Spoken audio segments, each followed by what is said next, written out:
طلع البدر علينا بالثنيات الوداع وجب الشكر علينا ما دعا لله.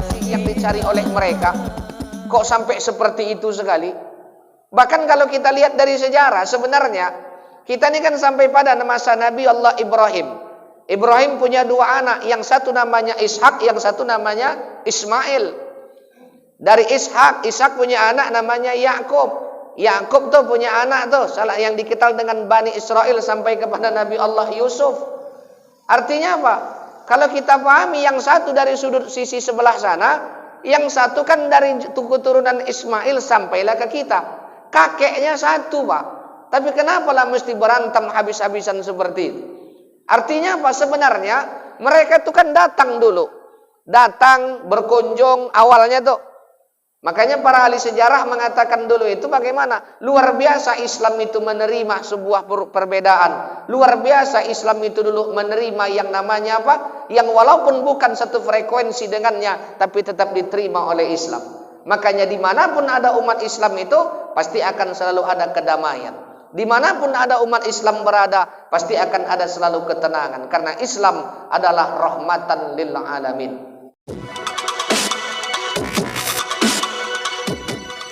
Assalamualaikum warahmatullahi wabarakatuh.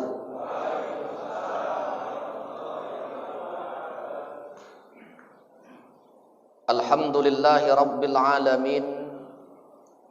Wabihi nasta'in ala umurid dunya waddin. Wassalatu wassalamu ala ashrafil anbiya'i wal mursalin wa ala alihi wa ashabihil mujahidin at-tahirin, amma ba'd. Subhanaka la ilma lana illa ma 'allamtana innaka antal alimul hakim. La haula wa la quwwata illa billahil aliyyil azim. Pertama sekali yang kami muliakan para alim ulama, tuan-tuan guru, orang-orang tua kami, para sesepuh, terkhusus guru kita Bapak Al-Ustadz Dr. Haji Hanan Syarif Panggabean MPDI yang telah berhadir bersama-sama kita pada subuh hari ini. Kemudian juga yang sama-sama kita muliakan guru kita dan sekaligus sebagai wakil ketua FKSMM Kecamatan Sunggal, Bapak Al-Ustadz Syamsir Lubis SPDI yang tadi telah memberikan arahan dan bimbingan di hadapan kita. Kemudian yang terhormat Bapak Kepala Desa Semencirim, Bapak Sugeng Suheri, yang dalam hal ini juga berhadir di hadapan kita. Kemudian yang terhormat tokoh masyarakat atau sekaligus penggerak di FKSMM, yaitu Bapak Arif Sapohan yang senantiasa selalu aktif dan selalu setia mendampingi FKSMM, terutama untuk membangun Satgas FKSMM ini. Dan yang kami muliakan Bapak Ibu orang-orang tua kami, terkhusus juga Bapak Ketua Badan Kemakmuran Masjid Nurul Iman, Nurul Ikhlas, yang tadi juga telah memberikan arahan di hadapan kita. Mohon maaf Bapak Ibu, memang suara agak sedikit apa ini, karena mungkin tah batuk atau flu, tapi memang agak sedikit terganggu. Insyaallah mudah-mudahan dalam kesempatan ini dengan izin Allah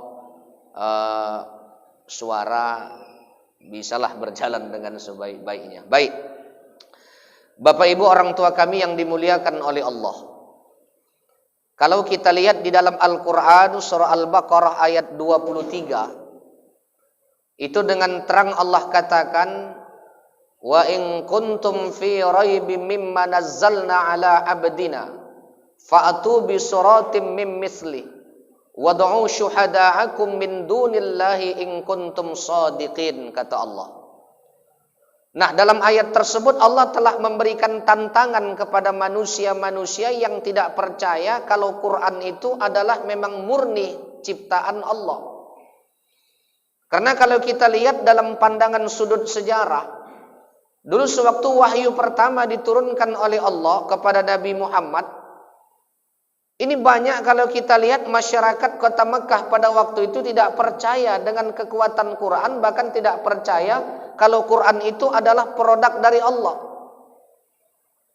Bahkan sampai ada yang mengatakan, itu kan bahasa Muhammad, itu kan pandai-pandaian Muhammad, Quran itu kan ciptaan Muhammad. Tidak yakin kalau Al-Quran itu adalah ciptaan Allah.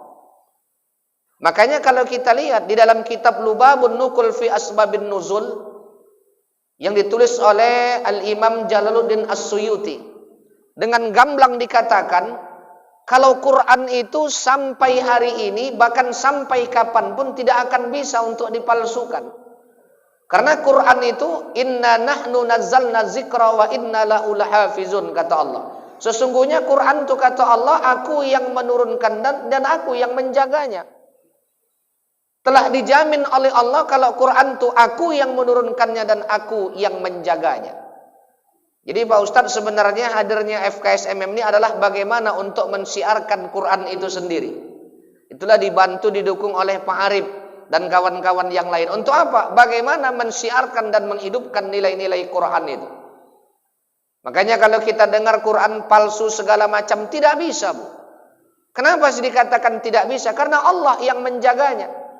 Bahkan Allah telah memberikan tantangan, kalau kalian tidak percaya Quran itu datangnya dariku, silakan kumpulkan orang-orang yang jenius, orang-orang yang cerdas sekalipun, orang-orang yang pintar sekalipun untuk memalsukan Quran itu. Nggak akan bisa. Kenapa? Karena memang benar Quran itu Allah yang menjaganya. Bahkan mungkin kalau mushaf Quran itu habis terbakar semuanya, tapi Quran telah tersimpan di dalam dada para penghafal-penghafal Quran. Jangankan dalam cerita untuk memalsukan Quran, mungkin kalau barisnya salah saja kita langsung paham, Pak. Misal baris kasrah dibaca fathah atau baris fathah dibaca dhamma, kita langsung tahu, oh itu bacaannya salah. Bahkan gramatikal huruf saja kita tahu, Bapak Ibu. Mungkin huruf sa dibacanya sa, kita langsung tahu. Begitulah kehebatan Quran itu. Jadi ada yang bertanya, barangkali kan belum pernah dicoba Ustadz bagaimana memalsukan Al-Quran. Itu para ulama kita telah menjelaskan. Dulu 15 abad yang lalu itu kan di dalam kitab Nurul Yakin muncul seorang nabi palsu yang bernama Musailamah Al-Kazzab. Jadi kalau berbicara tentang nabi palsu itu bukan sekarang saja, dari dulu telah muncul yang namanya Musailamah Al-Kazzab itu. Bagaimana Musailamah Al-Kazzab itu berusaha ingin memalsukan Quran, ingin membuat Al-Quran, ingin meniru bahasa Al-Quran, tapi nggak bisa. Jadi ibu-ibuku jangan pernah khawatir tentang katanya nanti Al-Quran akan dipalsukan. Tidak akan sanggup dan tidak akan bisa. Bahkan kalau kita tengok penghafal-penghafal Quran aja untuk desa, untuk kecamatan kita atau desa kita di Pak Kades, cukup luar biasa banyaknya penghafal-penghafal Al-Quran. Masalah bagaimana penghafal Al-Quran belum bisa diperdayakan, itu kan urusan nanti. Lah mudah-mudahan nanti. Tapi bagaimana? Paling tidak udah banyak muncul tuh penghafal-penghafal Al-Quran. Membuktikan kepada kita kalau Al-Quran itu adalah mukjizat yang paling agung yang diturunkan kepada Nabi Muhammad. Apa salah satu kelebihannya? Mudah untuk dihafal. Siapapun bisa untuk menghafalnya dengan satu catatan, asalkan dia istiqomah dalam menghafal Al-Quran tersebut. Nah, jadi Musailamah Al-Kazzab ini berusaha bagaimana ingin memalsukan Al-Quran, tapi nggak bisa, Pak. Jadi dibuatlah pada waktu itu turun satu surah namanya Al-Fil. Dengan asbabun nuzulnya itu kan serangan Raja Abraha itu bagaimana untuk menghancurkan atau memindahkan Baitullah itu dengan tentara-tentara gajahnya. Jadi Musailamah Al-Kazzab buat juga tuh Al-Quran tandingan, namanya juga surah Al-Fil, tapi isinya tidak sesuai. Itu diceritakan dalam kitab Nurul Yakin itu. Apa namanya kata Musailamah Al-Kazzab? Dia buat satu surah namanya Al-Fil, tapi isinya agak sedikit menggelikan perut, Bu. Al-Fil katanya gajah. Wa mal fil, dan apakah gajah itu? Kata dia, Wa ma adraka mal fil, tahukah kalian apa itu gajah? Lahu kurtumun tawil, katanya gajah itu punya belalai yang panjang. Walahu zail, dan gajah punya ekor. Dia gambarkan bentuk fisik binatang yang bernama gajah. Lah rasanya kalau model begini Qur'annya, nggak usah turun pun ayatnya kita tahu kalau gajah punya belalai dan punya ekor. Makanya Quran itu tidak akan bisa untuk dipalsukan. Jadi sudah barang tentu mukjizat yang paling hebat yang Allah turunkan kepada Nabi Muhammad adalah Al-Quran. Bahkan yang menjadi pondasi kita sebagai landasan keimanan kita, kita diwajibkan oleh Allah percaya kepada kitab-kitab. Tapi yang kita yakini hanya satu, yang kita imani hanya satu, itulah Al-Quranul Karim. Makanya Islam ini Pak Arif sebenarnya kalau kita pahami bagaimana, ini adalah rahmatan lil alamin. Di mana ada umat Islam pasti akan ada kedamaian. Di mana ada umat Islam pasti akan ada ketenangan. Tapi hari ini terkadang Pak, agak teriris batin kita, agak sedih kita. Coba lihat bagaimana keadaan saudara-saudara kita di Gaza sana. Mungkin bagaimana kekejaman Israel al-Mal'un, bagaimana ingin menghantam Islam itu, menghantam warga Gaza. Bahkan kalau berita terakhir kita tengok kemarin itu yang menyedihkan kita, itu kadang kamp pengungsian pun dibabat oleh mereka Pak. Kamp pengungsian pun dibantai habis-habisan. Bahkan masjid diratakan. Anak-anak menjadi korban berjatuhan. Bagaimana anak-anak yang kehilangan orang tuanya? Makanya sebenarnya Israel nih kalau kita lihat luar biasa juga. Luar biasa apa? Luar biasa keterlaluannya. Tapi mereka kan lupa kalau bagaimana Palestina itu kan adalah kotanya para nabi. Hampir sebagian besar nabi itu dari Palestina kecuali Nabi kita Muhammad dari Makkatul Mukarramah. Makanya kalau pengkhianatan itu benih-benih yang model begitu, ini sebenarnya dari dulu telah digambarkan oleh Allah. Jadi Ustadz, sampai kapanpun begitu-gitu aja dah. Kenapa? Karena saya sampaikan seperti ini. Tidak ada Pak manusia yang punya hati nurani. Tidak ada manusia yang memiliki hati yang bersih, hati yang suci. Mohon maaf, walaupun agama apapun dia, kalau dia memiliki hati yang bersih dan suci, tidak akan sanggup melihat bagaimana kekejaman dilakukan oleh Israel la'natullah. Makanya Quran mengatakan walan taradu ankal yahudu walad nasara hatta tattabi'a millatahum. Itu kan jelas dalam Al-Baqarah ayat 120 itu. Makanya kalau kita pahami bagaimana kejamnya Israel itu luar biasa. Kita hari ini tenang, kita hari ini nyaman dalam melaksanakan syiar.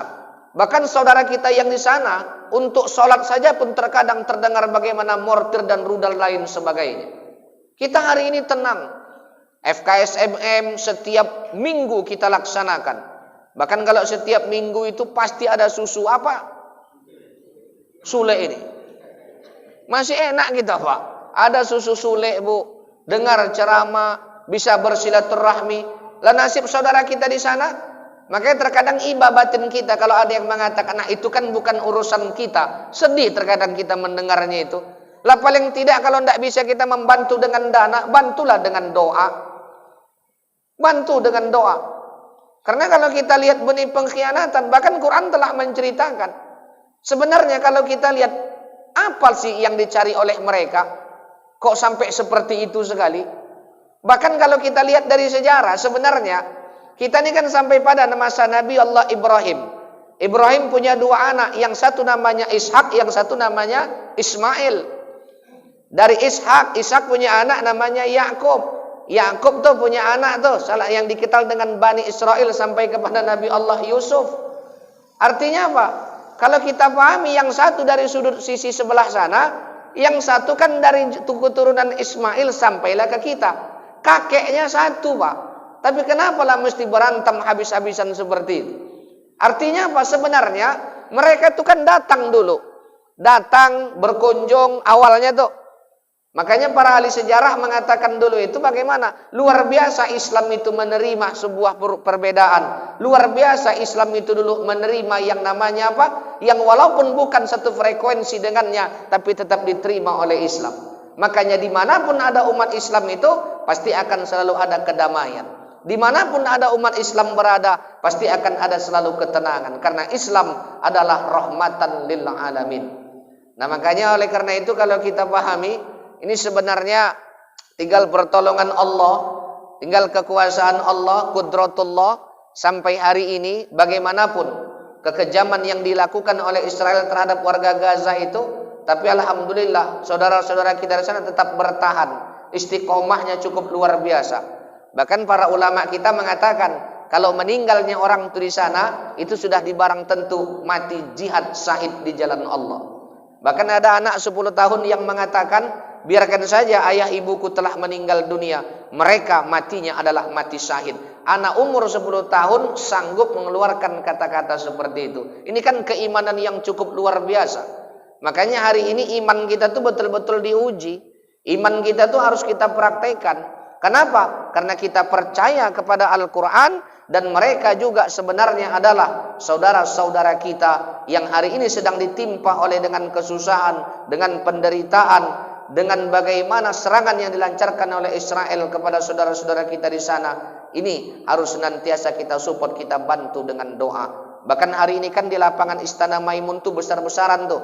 Bagaimana doa, zikir bersama, bahkan mungkin juga donasi yang diberikan untuk saudara-saudara kita yang berada di sana. Makanya kita janganlah terkadang cuek sekali, paling tidak bantulah dengan doa. Kenapa? Mungkin kita tidak akan merasakan yang dirasakan oleh saudara kita itu. Kalau sempat mungkin kita yang merasakannya, kita juga akan merintih bagaimana kesakitan. Nah, oleh karena itu Bapak Ibu yang kami muliakan, ayo senantiasa kita hidupkan Quran itu dalam hati kita, kita siarkan Quran itu. Kenapa? Karena memang itulah salah satu nanti yang menjadi penolong kita tatkala kita kembali ke hadapan Allah Subhanahu wa taala. Karena Quran, kata Nabi, afdalul ibadati abdi yaqra'ul Quran. Sebaik-baik amalan hambaku itu adalah dengan membaca Al-Quranul Karim. Alhamdulillah kalau mungkin di desa kita ini Bapak Ibu aktif bagaimana untuk menghidupkan Quran itu. Mungkin kalau ibu-ibu pada siang Jumat ya Bu ya, itu siar dengan Quran, dengan satu wadah yang kita kenal dengan pengajian rutin atau perwiritan Yasin, tapi yang dibaca, yang diamalkan, yang disiarkan pada waktu itu adalah Quran. Karena digambarkan oleh Nabi, masalul muslim, seorang muslim kata Nabi, allazi yaqra'ul Quran, yang suka membaca Quran, kama salil utrujah, dia seperti buah utrujah. Buah utrujah itu kan buah yang paling kelas kalau bahasa kita. Apa buah utrujah itu? Rihuha thayyibun wa ta'muha hulwun. Itu baunya wangi dan rasanya manis. Rupanya buah utrujah itu baunya wangi, rasanya manis. Jadi orang mukmin itu yang suka membaca Quran, seorang muslim yang rajin membaca Quran, dia bagaikan buah utrujah. Baunya wangi, rasanya manis. Artinya apa? Siarnya hidup, siarnya berkembang, siarnya jalan, Pak. Siarnya dia praktekkan. Tatkala siar tadi hidup dia praktekkan, dia sampaikan kepada saudara-saudaranya, inilah seorang muslim yang bagaikan buah utrujah. Nah, insyaallah mudah-mudahan kalau dalam siar ini kan berbagai macam cara kita lakukan. Mungkin kalau ketua BKM siarnya bagaimana? Menghidupkan masjid ini sebagai wadah persaudaraan, wadah persatuan umat, bahkan sebagai wadah siar dan dakwah. Itu untuk ketua BKM. Mungkin kalau untuk Pak Arif lain lagi. Bagaimana? Masing-masing punya cara dalam mensiarkan Islam ini. Mungkin kalau untuk Ustadz Samsir lain lagi dalam wadah FKSMM. Ini Pak Doktor, FKSMM ini luar biasa sekali. Ini forum komunikasi silaturahmi masjid dan musola. Dengan satu tujuan, berapa banyak masjid dan musola di tempat kita ini, inilah wadahnya. Ini kan cukup luar biasa. Dari kita untuk kita kembali lagi kepada kita. Inilah salah satu tujuannya. Kenapa? Karena untuk membangun siar itu memang tidak semudah membalikkan telapak tangan. Apalagi subuh kita buat. Sholat yang paling berat itu adalah sholat subuh. Otomatis sudah barang tentu kita tadi sebelum subuh telah bangun, berangkat ke masjid ini, atau sholat di masjid masing-masing baru menuju kemari. Kalau bukan dengan panggilan hati, nggak sampai kita kemari. Kalau bukan dengan panggilan cinta kita kepada Allah dan Rasul, nggak akan mungkin kita bisa sampai bersimpu di sini. FKSMM Ustadz udah berapa tahun umurnya? Hampir 5 tahun. Hampir 5 tahun bergerilya terus seperti ini. Bayangkan saja. Hampir 5 tahun. Berkeliling terus dari masjid ke masjid. Bahkan kalau bahasa kerennya itu apa? Back to masjid katanya. Balik dari masjid ke masjid lagi. Kenapa? Karena memang Nabi mencontohkan. Hijrah dari Makkah ke Madinah, yang pertama dibangun oleh Nabi adalah satu masjid, namanya Masjid Quba. Itu yang pertama dibangun oleh Rasulullah. Dari masjidlah kita maju, dari masjidlah kita bangkit, dan dari masjidlah peradaban dimulai. Jadi yang namanya masjid itu memang luar biasa.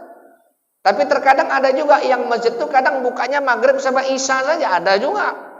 Ini kan tergantung bagaimana pengurusnya. Jangan dibilang masjid nggak bisa gulung tikar, bisa Bu. Saya pernah ada ceramah ke satu daerah, itu masjidnya nggak ada penghuninya. Begitu saya buka pintu masjidnya Pak, itu debu semuanya. Itu sarang laba-laba di atasnya semua. Saya tanya, apa nggak ada penghuninya? Nggak ada. Masjidnya bagus Pak, tapi tak ada penghuninya. Jangan dibilang masjid nggak bisa gulung tikar, bisa. Jangan dibilang masjid nggak bisa tutup, bisa. Tergantung bagaimana kita memberdayakan umat, tergantung bagaimana kita mengelola masjid tersebut. Jadi memang sumbernya peradaban masjid ini. Jadi 10, 20, 30 tahun ke depan mungkin bukan generasi kita lagi, tapi generasi anak-anak kita. Supaya masjid tetap hidup, tanamkan bagaimana cinta Al-Quran kepada generasi anak-anak kita. Kenapa? Karena nanti anak kita yang gemar kepada Quran, sayang kepada Quran, cinta kepada Quran, sudah barang tentu hidupnya akan mulus. Kan tidak salah kalau anak kita penghafal Quran, Bapak Ibu dia jadi dokter, salahnya di mana? Tidak salah juga anak kita misalnya penghafal Quran dia jadi pejabat, kan lebih baik. Anak kita penghafal Quran mungkin jadi TNI, jauh lebih baik. Anak kita penghafal Quran dia jadi polisi, anak kita penghafal Quran dia jadi pengusaha, bahkan anak kita penghafal Quran dia jadi pilot. Tidak ada salah dan jeleknya. Yang terpenting Quran telah kita tanamkan ke dalam kolbunya. Jadi pada dalam satu kesempatan Pak Dokter, kemarin itu kami ada berangkat studi banding ke Brunei Pak. Jadi sampai ke sana itu rupanya saya terkejut, banyak kawan-kawan saya dulu alumni kami di pondok dulu, rupanya sudah menetap di sana Pak Arif. Lama hilang kontak, rupanya ketemunya di sana Pak Kades. Iya, ketemu Pak. Iya, ketemu betul Pak. Jadi kata Pak Dokter ketemu sama beliau. Bang, saya bilang, udah lama rumahnya Bang. Itulah katanya, nyaman kali aku di sini. Nyaman di sana. Jadi saya tengok kehidupannya memang luar biasa dengan Quran itu. Dengan Quran itu luar biasa memang. Quran itu betul-betul dihargai. Benar Pak Arif, benar-benar dihargai bagaimana orang-orang yang ahlul Quran itu. Kita kan terkadang belum siap untuk menuju ke sana. Nggak bisa pun kita mencontoh mereka, nggak usah lah. Tapi paling tidak kalau ahlul Quran itu Pak BKM, itu memang betul-betul Ustadz kita apakan. Ini mohon maaf, terkadang kan mungkin sebatas kita kalau ahlul Quran itu kan kita pakai Ramadan saja untuk imam tarawih. Kadang sedih kita Pak. Sebenarnya itu kan tergantung kita bagaimana untuk mengarahkannya. Kalau kita ketua BKM tergantung kita bagaimana kita buat nanti untuk misalnya Ramadan ini untuk imam tetap kita. Misalnya kalau maghrib, isya, subuh ini yang penghafal Quran. Kalau dana masjidnya banyak gunakan untuk kemaslahatan umat. Terkadang kas masjid BKM sampai ratusan juta. Nah ada yang juga hafal 30 juz.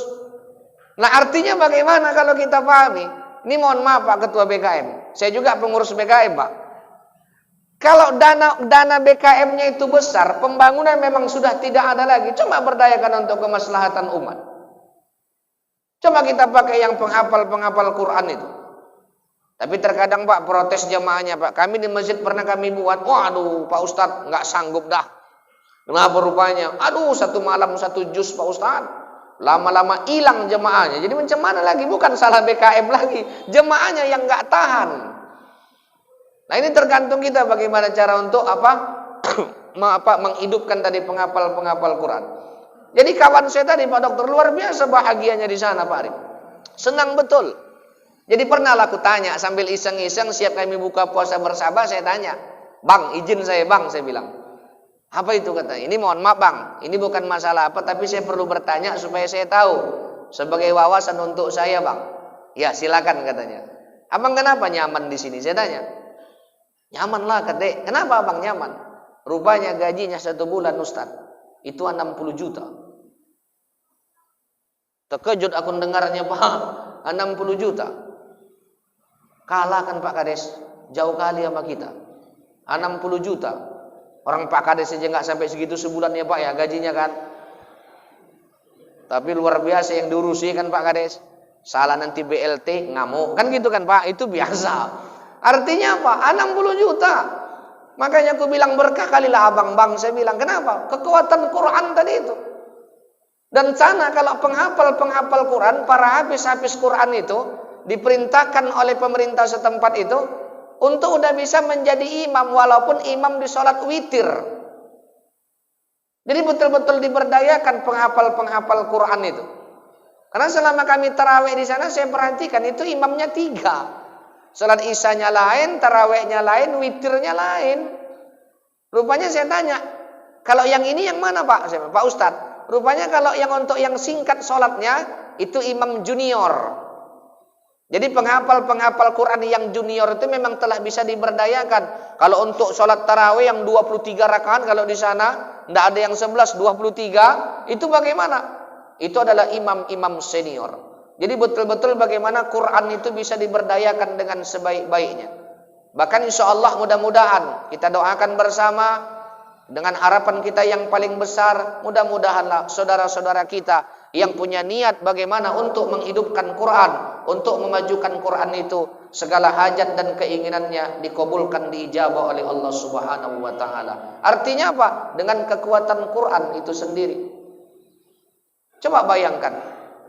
Dulu waktu satu peperangan yang kita kenal dengan perang Badar, tentara muslim cuma 313 orang.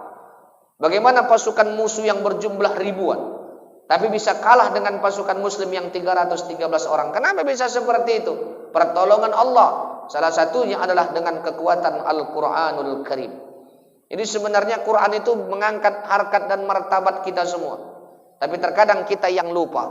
Jadi ayo sama-sama kita sebagai seorang muslim, budayakanlah kita untuk gemar dalam membaca Al-Quran. Yang kedua kata Nabi, masalul muslim allazi la yaqra'ul Quran kamasalit tamrah. Katanya yang kedua, orang Islam yang tidak suka, kurang suka membaca Quran. Tak begitu setiap hari dia baca Quran itu, katanya kamasalit tamrah, dia seperti buah kurma. Buah kurma itu apa? Katanya lari halaha, dia tidak ada wanginya. Wa ta'mu ahulwun, tapi rasanya manis. Berarti kan bagaimana? Seorang muslim yang kurang suka membaca Al-Quran, dia bagaikan buah kurma. Walaupun siarnya enggak hidup, tapi prakteknya jalan. Mungkin siarnya dia enggak hidup, tapi untuk dirinya dia bisa gunakan dengan sebaik-baiknya dalam mendekatkan diri kepada Allah. Dia siarnya kurang Pak. Dia hanya beramal untuk dirinya saja, tapi siarnya kurang. Nah, ini agak lumayan lah ini. Baru yang nomor 3, ini agak waspada kita nomor 3 ini. Apa yang nomor 3 katanya? Wa masalul munafiq allazi yaqra'ul Qur'an kamasalir raihanah, kata Nabi. Ini yang nomor 3 nih kita waspada. Orang munafik tuh kata Nabi yang suka membaca Quran dibagaikan buah raihana. Buah raihana itu apa? Rihuha kata Nabi thayyibun, baunya wangi, wa ta'muha murrun, tapi rasanya pahit. Nah, dia jadikan Quran itu sebagai tamengnya. Nah, inilah. Ini kalau yang model begini kita memang harus luar biasa juga nih Pak. Terkadang mohon maaf nih, saya tidak senang dengan Ustadz Samsir. Saya cari bagaimana kesalahan Ustadz Samsir. Nah ini yang model begitu. Saya nggak senang dengan Pak Sugeng Suweri. Saya cari kesalahan Pak Sugeng Suweri. Saya nggak senang dengan guru saya, dengan Ustadz. Saya cari kesalahan Ustadz. Artinya apa? Kalau model seperti ini, kita juga harus waspada Pak. Saya nggak senang dengan ketua BKM. Saya cari di mana kekurangan kesalahan ketua BKM. Akhirnya bagaimana? Ketua BKM mundur jadi ketua BKM. Ini kan kadang dalam masjid juga bisa terjadi hal-hal yang seperti ini. Mohon maaf. Tadi malam baru kami rapat. Bukan di masjid kami Pak. Ada kawan, Bang tolong dulu rapat kita. Dimakzulkan ketua BKM. Kan ngeri nih Pak. Ketua BKM Pak dimakzulkan ketua BKM-nya. Akhirnya bagaimana? Begitu udah turunlah Bapak itu, barulah diangkat yang baru. Begitu diangkat yang baru ngomong begini. Nanti katanya, kenapa rupanya? Untuk penjadwalan khotib 2024 Itu sudah ada nama-namanya saya buat. Begitu dikeluarkan nama-namanya semua, dirombak 100%. Akhirnya kawan-kawan yang lain telepon, "Bang, kayak mana hasil tadi malam rapat BKN?" Saya bilang, "Pak Ustadz nggak masuk lagi ke situ. Pak Ustadz nggak masuk lagi ke situ." Kenapa bisa? Karena itu katanya udah disusun jauh-jauh hari. Lah ini masih dalam tubuh masjid. Kalau bisa kita jangan seperti itu. Artinya apa? Ayo sama-sama kita merangkul, ayo sama-sama kita bersahabat, ayo sama-sama kita berukhuwah dengan sebaik-baiknya. Ayo sama-sama kita bersaudara. Kalau selagi dia misalnya diantaranya bagaimana? Tidak pernah mengacau kita, tidak pernah mengusili kita, tidak pernah diantaranya mengganggu kita, hubungan kita tetap baik. Itulah namanya hablum minan nas kita terhadap saudara-saudara kita. Ada yang kita kenal dengan namanya ukhuwah Islamiyah, ada yang namanya kita kenal dengan ukhuwah wataniyah, dan ada yang kita kenal dengan ukhuwah insaniyah. Jadi kalau itu dapat kita praktekkan, insya Allah kita akan menjadi orang yang terbaik di hadapan Allah Subhanahu wa Ta'ala. Makanya yang golongan yang ketiga kita waspada. Dia seorang yang munafik katanya, dia suka membaca Quran, tetapi dia tidak mengamalkan Quran itu. Artinya apa? Dijadikan Quran sebagai tameng saja. Baru yang keempat, ini yang cukup luar biasa sekali nih. Wa masalul munafik, kata Nabi. Dan misalnya orang yang munafik, allazi la yaqra'ul Quran, allazi la yaqra'ul Quran, yang tidak suka membaca Quran katanya. Itu kama salil hanzolah, dia seperti buah hanzolah. Apa itu buah hanzolah? Laisa lahariun, tidak ada wanginya, wa ta'mu hamurrun, dan rasanya juga pahit. Wanginya tidak ada dan rasanya pahit. Kira-kira mohon maaf kalau kita di Jalan Jati ini buah apa? Buah pace, Pak.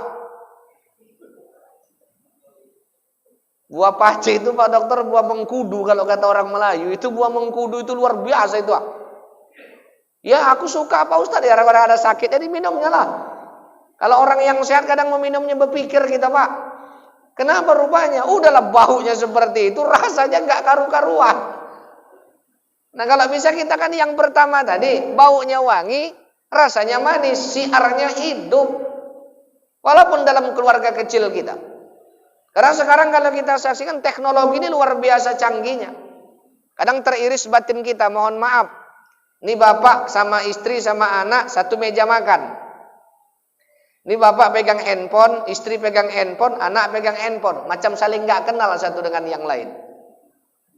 Kita dimabukkan oleh teknologi. Memang teknologi itu semakin canggih, sampai kapanpun tidak akan bisa terbendung Bapak Ibu.